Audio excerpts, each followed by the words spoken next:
BJP के राष्ट्रीय अध्यक्ष जेपी नड्डा जो लगातार अलग अलग हिस्सों में जाकर बीजेपी के लिए चुनाव प्रचार कर रहे हैं, उन्होंने मौसम के मिजाज को भांपते हुए बीजेपी की जीत को लेकर किस तरह के दावे किए हैं, उनसे बातचीत की है मेरे वरिष्ठ सहयोगी राहुल कमल ने। सुनिए। करहल में क्यों पिताजी को लाना पड़ा, पूज्य पिताजी को क्यों लाना पड़ा? करहल में लाने का अर्थ हमको समझ लेना चाहिए कि उनको यही नहीं समझ में आया कि घर ही मुसीबत में पड़ चुका है।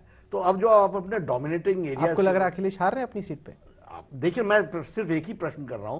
मैं तो ये कह ही रहा हूं कि हमारे कैंडिडेट ने जबरदस्त टक्कर दी है और उनको वहां पर घेरा है, लेकिन आपको अपने पूज्य पिताजी को कहीं और आप नहीं ले गए, आप करहल में लाए उनको। इसका संदेश क्या है, इसका अर्थ क्या है? इसका अर्थ आपको समझना चाहिए कि वो तकलीफ में है, घर में तकलीफ में। पीएम का ये कहना कि आतंकवादी साइकिल चला रहे थे, इस पर खूब चर्चा हो रही है।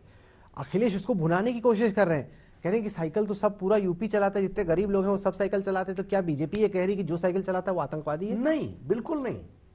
वो यूपी की जनता बहुत समझदार है, होशियार है। उनको मालूम है कि साइकिल का, समाजवादी साइकिल का संबंध बॉम्ब ब्लास्टिंग से है। ये वो अच्छे से समझती है। गरीब आदमी के साइकिल चलाने पर किसी को न कोई कष्ट है और न ही ये इशारा प्रधानमंत्री जी का उधर जाता है। ये इशारा उधर ही जाता है कि साइकिल का साथ जो समाजवादी पार्टी का सिंबल है, उसका सीधा संबंध आतंकवादियों के साथ।